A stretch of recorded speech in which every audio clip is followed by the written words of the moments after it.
창세기 읽기 35번째 시간입니다. 우리는 지금 창세기 19장 소돔을 배경으로 한 이야기를 읽고 있습니다. 19장 1절에서 11절까지는 앞에서 본대로 천사를 롯이 대접했고 나그네로 온 그 천사들을 겁탈하려는 소돔성 사람들을 천사가 눈 멀게 했다 하는 이야기였습니다. 네, 첫 번째 위기는 넘어간 거예요. 12절입니다. 소돔을 떠나다입니다. 12절. 사람들이 천사예요.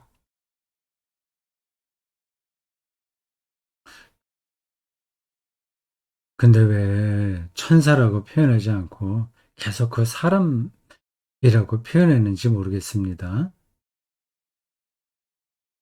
롯에 이르되 너 이외에 네게 속한 자가 또 있느냐? 네 사위나 사위 둘이 있죠.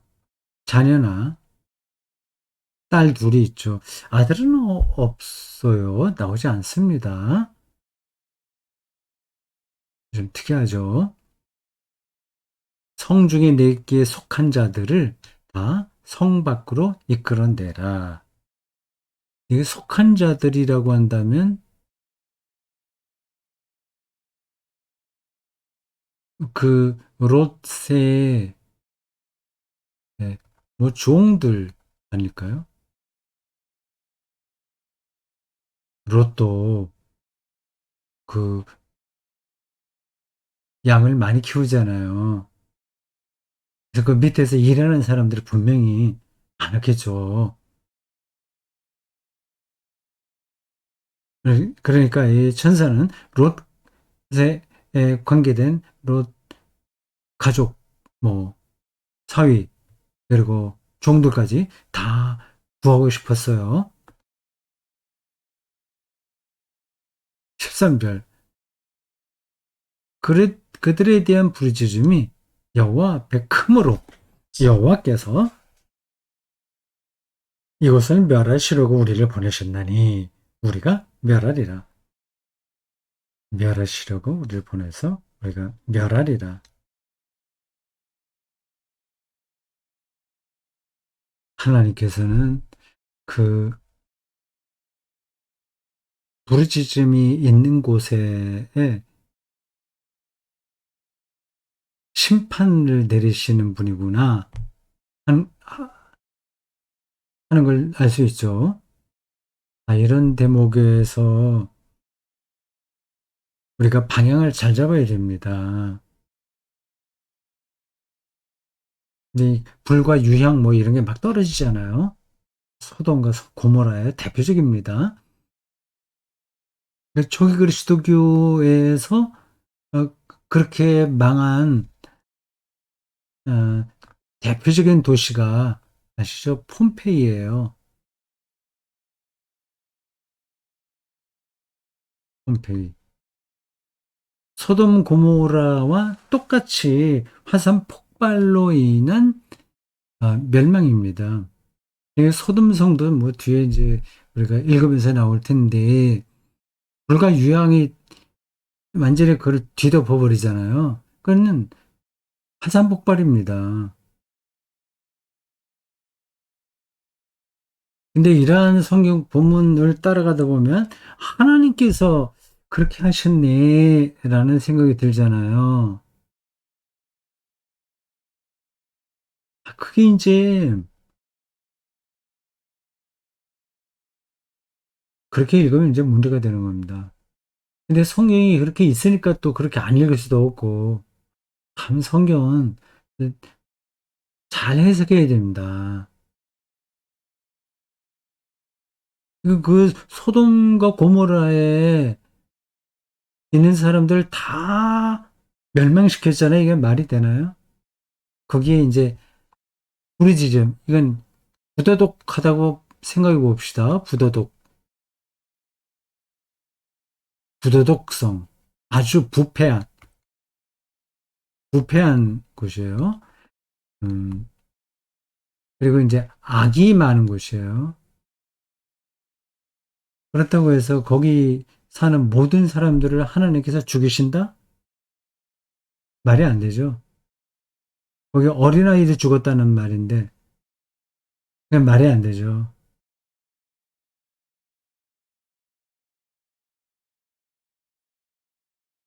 그런 저런 이야기를 통해서 우리가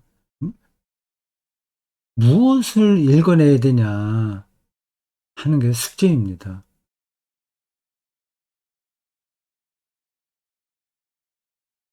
이 폼페이도 그렇게 불가유양으로 완전히 파멸됐습니다. 그냥 전쟁이 나서 좀 파멸되는 거하고는 차원이 다른 거죠. 폼페이에 있었던 인구의 10% 정도가 죽었다고 하네요. 근데 갑작스럽게 이- 이게 이제 화산이 폭발해서 화산 뭐 막 화산재 같은 것도 막 내리잖아요. 그러면 그래서 그게 한 몇 미터 쌓이게 되면 모두가 죽는 거죠. 근데 바닷가로 나가서 좀 생명을 부지한 사람도 있어요. 다 죽은 건 아니죠. 소돔성에 있었던 사람들도 저게 화산 폭발로 인한 거니까 다 죽지는 않았을 겁니다. 근데 성서 기자들은 그런 디테일한 부분들을 다 생략하는 거예요. 그리고 그러한 사건들을 통해서 자기들이 이해한 하나님의 뜻과 행위들을 표현한 겁니다.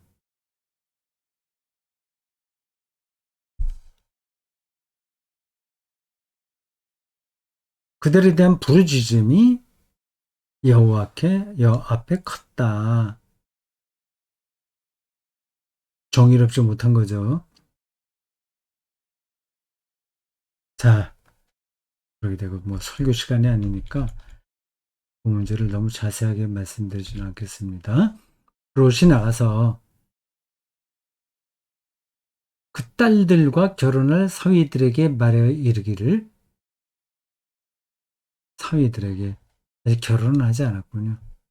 여호와께서 이 성을 멸하실 터인데 너희는 일어나 이곳을 떠나라 하되 그의 사위들은 농담으로 여겼더라.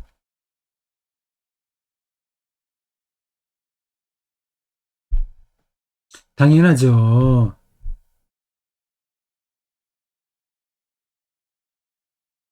음, 멀쩡하게 잘 먹고 잘 살고 있는데 여기 그 지역이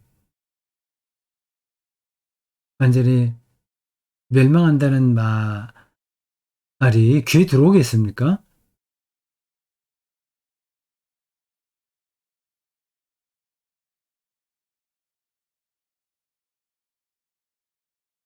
지금 여기서 나온 이 농담으로 여겼다는 말, 이 영적인 의미를 우리가 찾는다면 이렇습니다.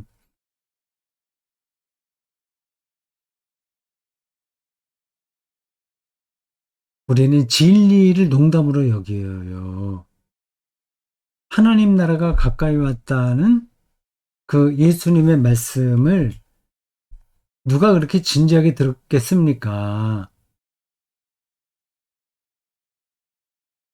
하나님의 나라 혹은 하늘나라 가까이 왔다. 그러니 회개하라. 바실레이야? 나라 이것은 바실레이아예요. 해는 정관사입니다. The kingdom 이란 뜻이에요. kingdom of God 혹은 the kingdom of heaven 입니다. 해 바실레야 톤 우라논 하늘, 혹은 해 바실레야 두 대우 하나님의 나라.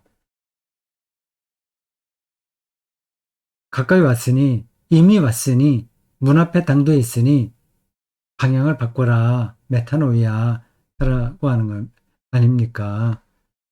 그 이제 농담으로 듣는 거죠.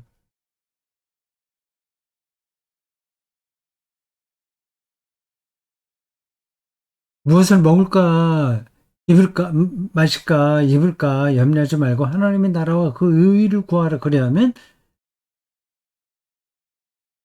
우리에게 필요한 것이 뭔지를 이미 아시는 하나님께서 모든 것을 더 버텨주시리라. 그런 말씀도 농담이 되는 거예요. 그리스도인들도 뭐, 예수님의 말씀이니까 믿어야지 하지만 실제로 살아가는 삶의 태도에서는 그걸 농담으로 여기는 경우가 많습니다. 어쩌면 우리의 삶 자체, 삶을 농담으로 여기는 건 아닐까요? 진정성이 많이 부족한 거죠. 그냥 사람들이 돈 벌어서 어, 그 집 마련하고 재밌게 사는 거를 모두가 다 하는 거니까 그것으로 충분하지 더 이상 뭐가 있어? 그렇게 생각하는 삶이 농담으로 여기는 거 아닐까요? 자, 가보겠습니다. 동틀 때 아, 밤새도록 저런 일들이 벌어진 거예요. 천사가 롯을 재촉하여 이르되 일어나 여기 있는 네 아내와 그 딸을 이끌어내라. 이 서희들이 농담으로 여겼다고 하는데 그 외에 더 보충되는 말이 없네요. 이 딸들이 가서 앞으로 결혼할 자기 남편감에게 정말 이거 중요한 거니까 나하고 같이 갑시다. 그렇게 설득한 것도 없어 보이고 롯이 서위될 이들에게 더 강하게 말했다는 말도 없네요. 그거 다 생략됐어요. 네 아내 이름도 나오지 않아요. 롯의 아내입니다. 롯의 아내. 아시죠? 나중에 소금 기둥이 됐다는 거 아닙니까? 그건 정말 만화 같은 얘기인데. 그러니까 이러한 그 고대 전성에는 그 만화 같은 이야기들이 섞여 들어와 있어요.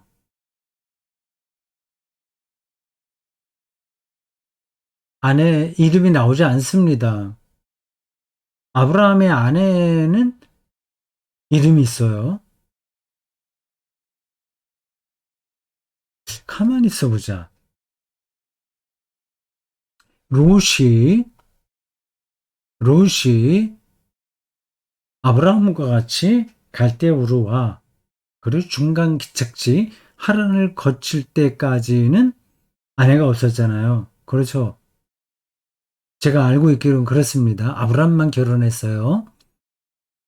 근데 롯의 여기 보면 아내가 있다고 하는데 이 여기 대목에서 롯의 아내가 처음 등장하는 것 같습니다.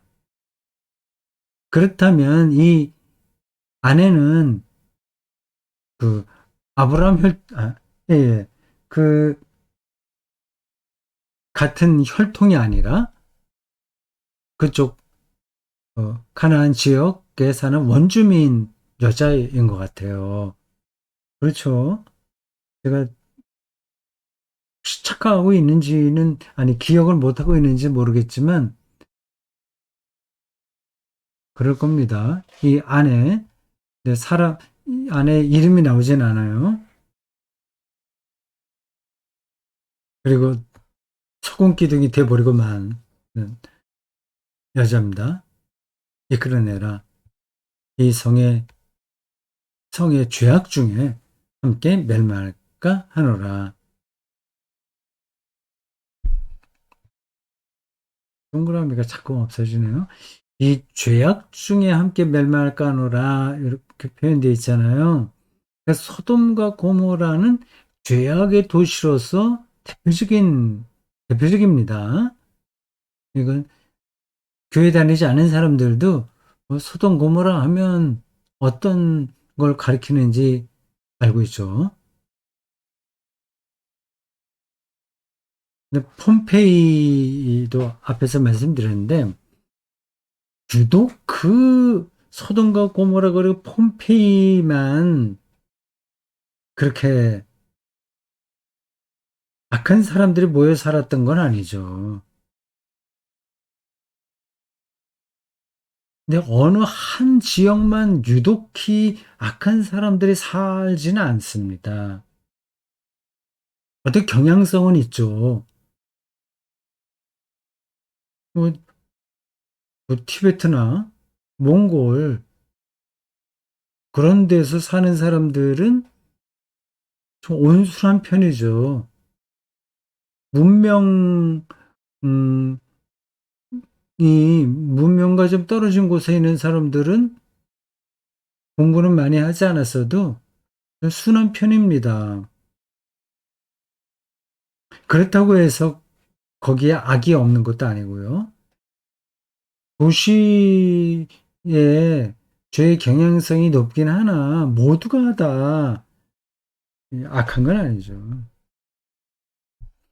소돔과 고모라와 폼페이 그 곳이 화산 폭발로 인해서 쑥대밭이 되었다 하여 거기에 살았던 모든 사람들이 악질이었다. 아주 불의했다. 이렇게 보시면 안 됩니다.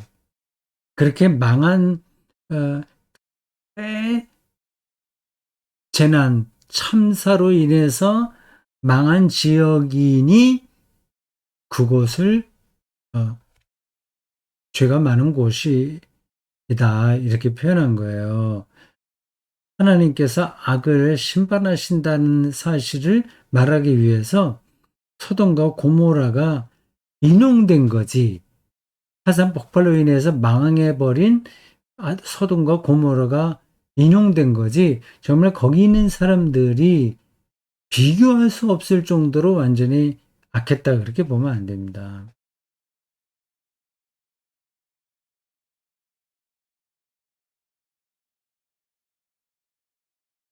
16절. 그러나 롯이 지체하며 롯까지 지체했다고 하네요. 그럴 수밖에요. 여태까지 잘 살았는데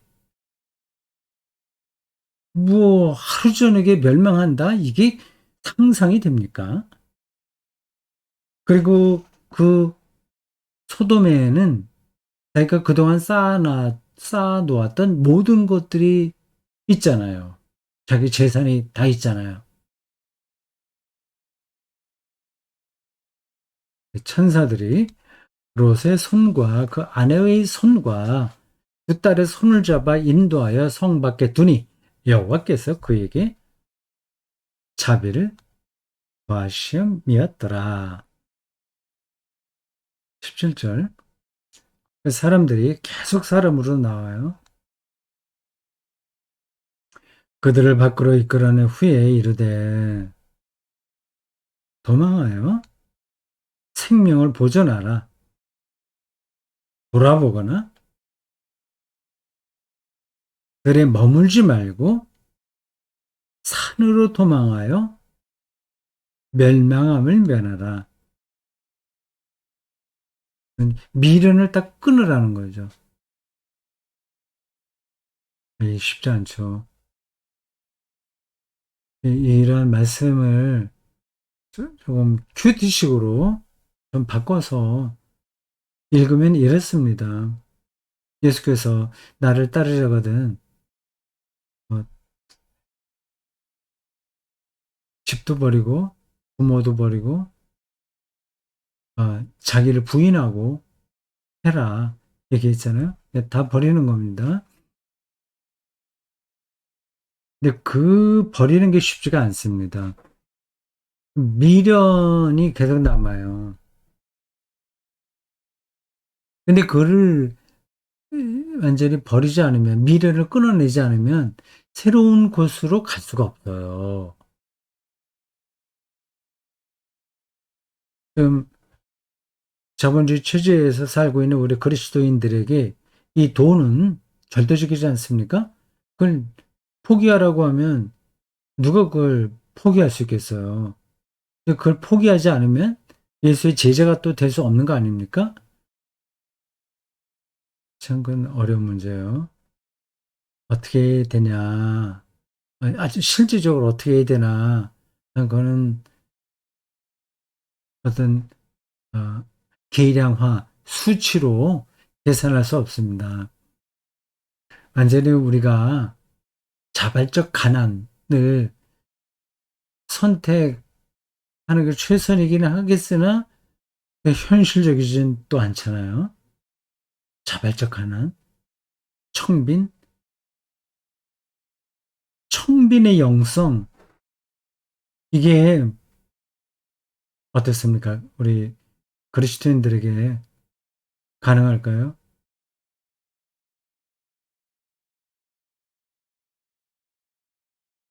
이 문제는 뭐 제가 더 말씀드리지 않겠습니다. 경제 윤리에 관한 건데, 이렇게 신앙과 윤리의 관계는 이게 이렇게 칼로 무를 자르듯이 그렇게 결정하기가 힘들어요. 그렇다고 해서 그게 완전히 관련 없어서도 안 되죠. 기도 많이 하고 예수를 믿고 하나님 나라에 대한 희망을 붙들고 어, 자기 의로움이 아니라 의롭다 인정받는다는 사실에 집중해서 산다. 그리고 실제 삶은 그 신앙 안에서 본인들이 알아서 판단해라. 이렇게 말하는 게 최선이긴 한데 그게 또 완전한 답은 아니죠. 그냥 알아서 판단하라고 하면 적당하게 타협합니다. 일반적으로는요.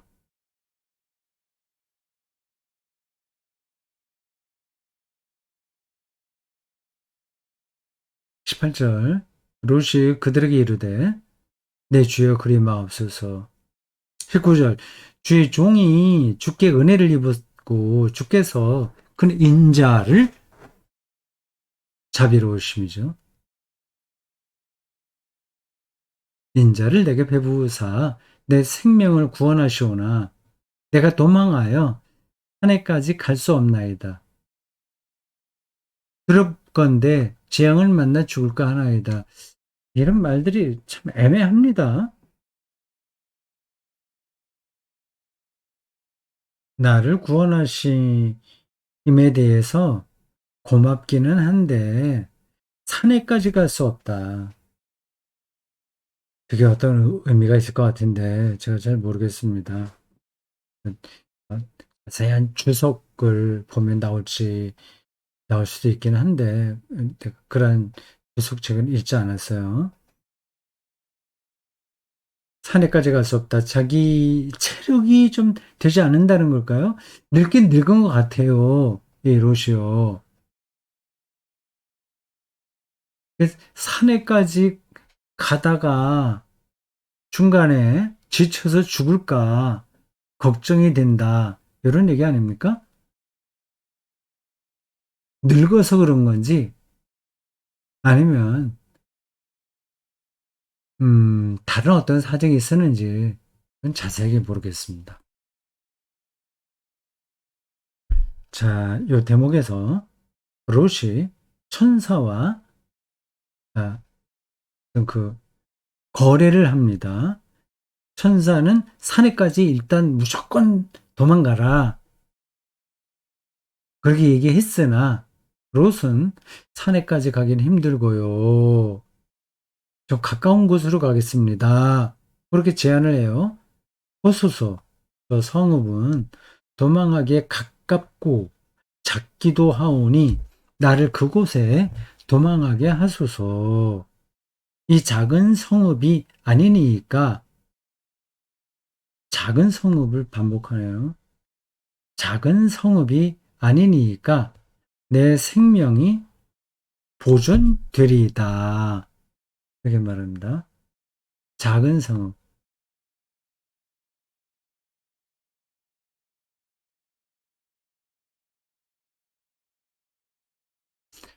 작은 성읍에서 동그라미가 떨어져. 동그라미가 그렇게 됐죠. 작은 성읍. 그러면 소돔은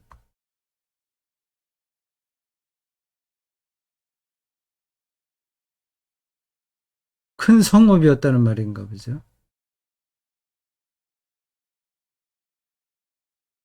이런 제목으로 설교도 가능하겠네요. 큰 성읍과 작은 성읍. 그냥 한 얘기입니다. 뭐 저는 너무 자의적인 설교가 되죠. 생명이 어디서 보존되는가? 큰 성읍이 아니라 작은 성읍이다. 뭐 이런 얘기죠. 그렇게 말할 수 있다는 겁니다. 뭐 꼭 그렇다는 건 아니에요.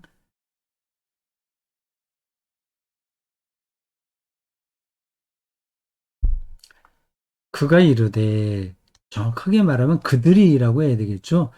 두 사람이니까요. 어, 그에게 이르되 내가 이 일에도 네 소원을 들었은즉 네가 말하는 성읍을 멸하지 아니하리니.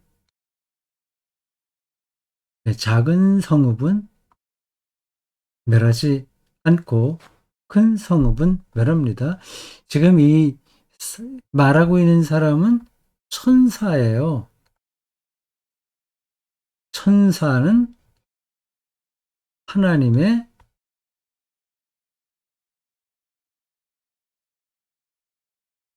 하자입니다. 하나님의 뜻을 사람들에게 알리는 사람이에요.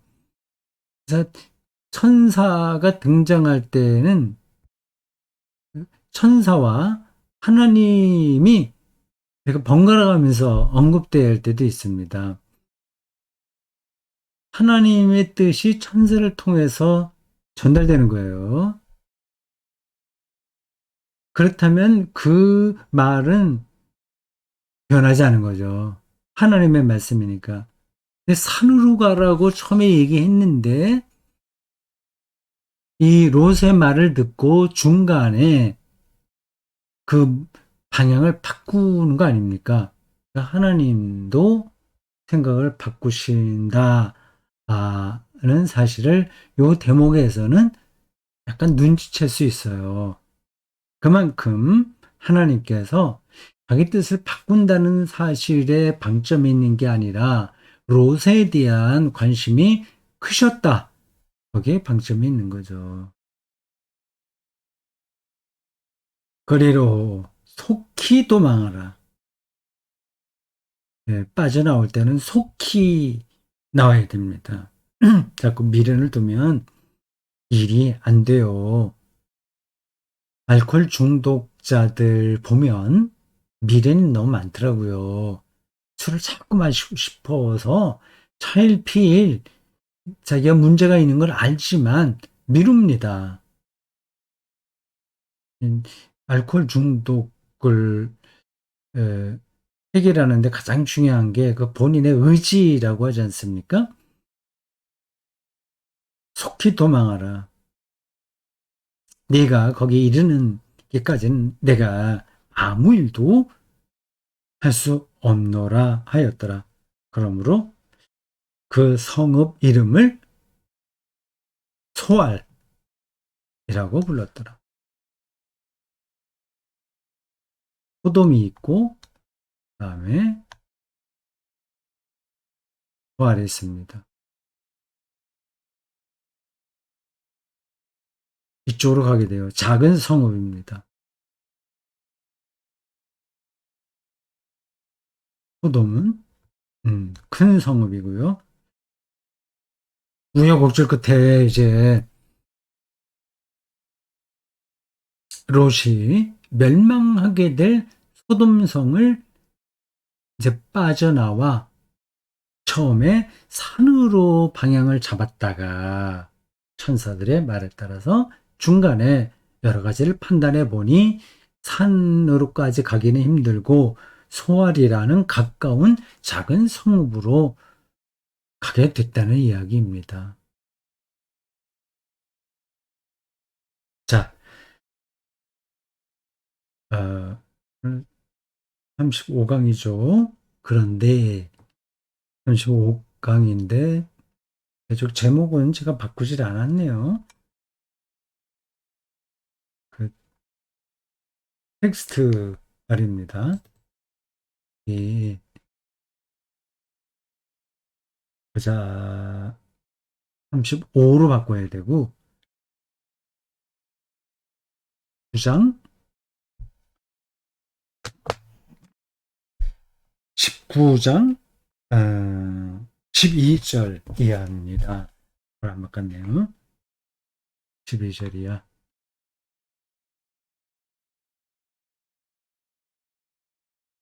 됐죠? 자, 오늘 여기까지 하겠습니다. 수고하셨어요.